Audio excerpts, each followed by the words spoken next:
Black Clover Chapter 267, the official release came out yesterday, and today we're here to break down the chapter, so let's get right into it.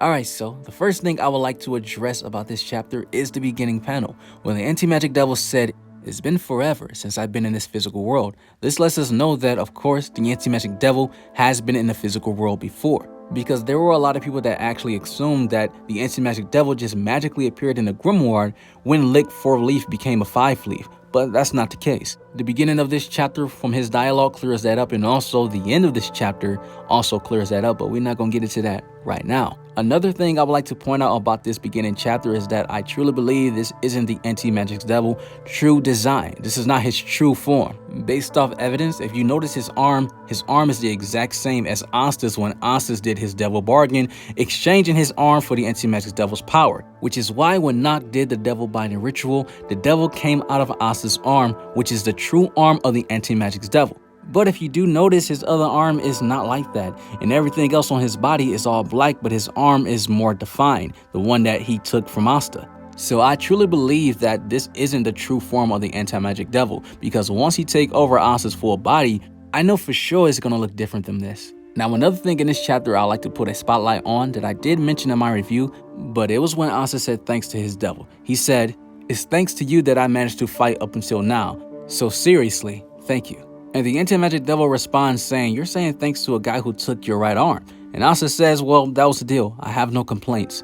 And this was my favorite part of the chapter because it shows how humble Asta is. There's no pride or ego here. Asta is fully admitting that the anti-magic devil got me this far, because there is so much Asta can only do with the swords alone and with his physical power. But once he got his black form against Ladros, everything changed. Once Asta tapped into that devil power, he relied on that more than anything, especially in the Dante fight. He asked the devil to give me your power, please. He was begging for it, and it happened. This is one of those moments that Asta reminds us all on why he's a lovable character. Now, we did see the anti-magic devil takes Asta Demon Slayer's sword and hits him with it because he's not trying to hear Asta saying thank you and whatnot. He's telling Asta that you walked right into my turf, we're gonna fight. And Asta, he just wants to speak, he wants to talk.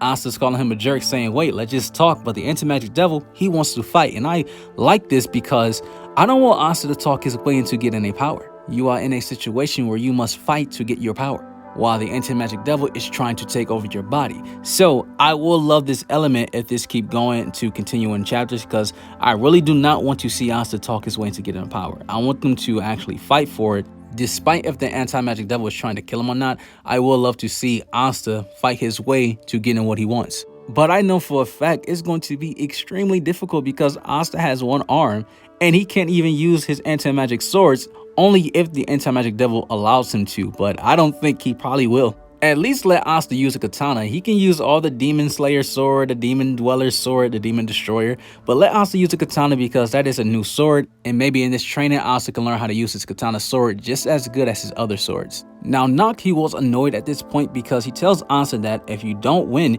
you are going to turn into a grotesque monster. All the bones on the altar belong to the people who failed the devil binding ritual. If you lose, you will end up like that.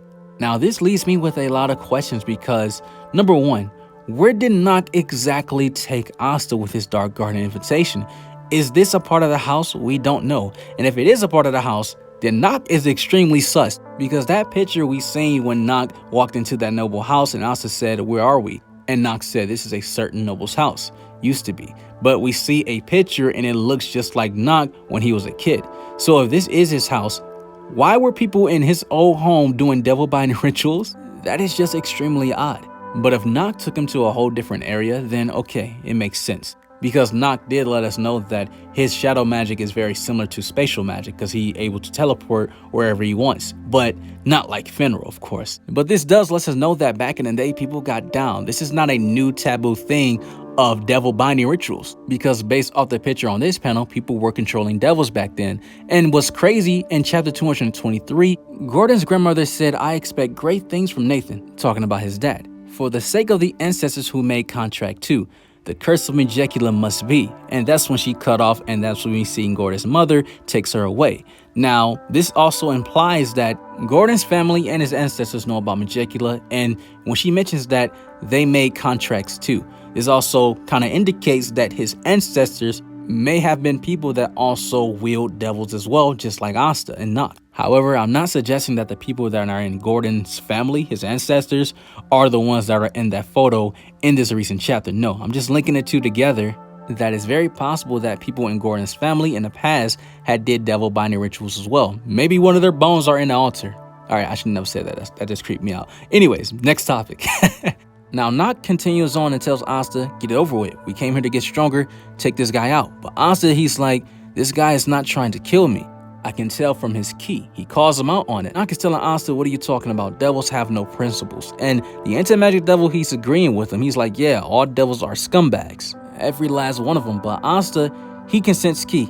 Asta starts to remember when he fought Zagreus, that presence that he sensed from him wasn't the same. He felt malice. Asta, in a nutshell, is telling the anti-magic devil, he's telling him that you're capping. But the anti-magic devil, he is still continuing on saying that I'm going to steal your body. I'm going to take everything.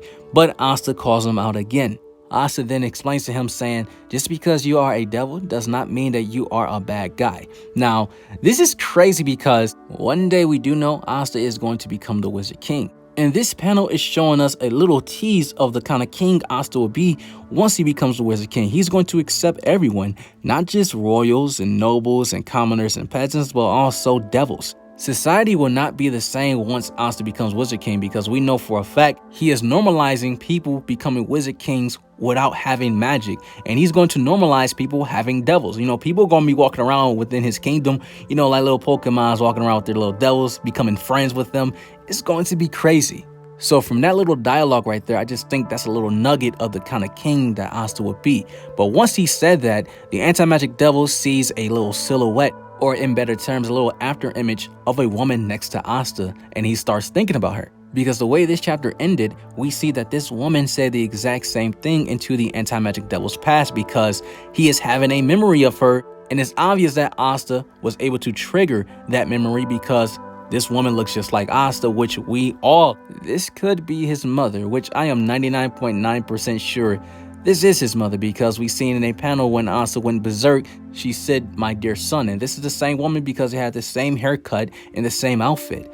But if it's not his mother, then we know for a fact 100% that is somebody related to Asta. Maybe his auntie or sister, but I'm quite certain that it's his mother. But what's crazy is that the anti-magic devil is having this memory. What exactly is the connection here? How did the anti-magic devil know Asta's mother? And when he was alive in the physical world knowing Asta's mother, was he a devil or was he a human? Or could have been some other race? However, it does explain why Asta has the Five Leaf Grimoire because obviously there was a connection with the anti-magic devil and someone in Asta's past that he is related to. One thing we do know about magic in the world of Black Clover is that magic is an inherited thing. You can take something from your mother or your father and you can combine it and have it mixed like Nozel Mercury magic, or you take one of the two elements. Asta doesn't have magic, so maybe his parents didn't have magic as well, but it's quite possible that they did have magic and maybe something taboo that had happened in Asta's birth that allowed him to be born with no mana. So it is something very fishy about Asta's past, but this makes the anti-magic devil's past even more mysterious because now the number one question that we have is how did he even get inside the grimoire in the first place? Because his beginning statements in this chapter, he said it's been forever since I've been in the physical world. So I can see next chapter, I think we're going to get like a flashback chapter, just like how Tabata teased us from the elf memories from Patri, Raya, and Veto. And then towards the end of the elf saga, we get the big finale of what exactly happened between Licht and Lumiere. And I think this is going to happen for this saga as well. I think we're not going to get full details about the backstory of the anti-magic devil, but we're going to get a little tease here and there in this arc. So I'm excited for it, and if you guys are excited for it as well, let me know in the comment section below. And if you guys enjoyed this video, make sure to leave a like on the video. It'll help a lot. And if you're new to the channel, subscribe and notification bells on. Join my Discord, link in the description. Follow me on Twitter, that's in the description as well. You guys have an awesome life. Take care of yourselves, and I'm out.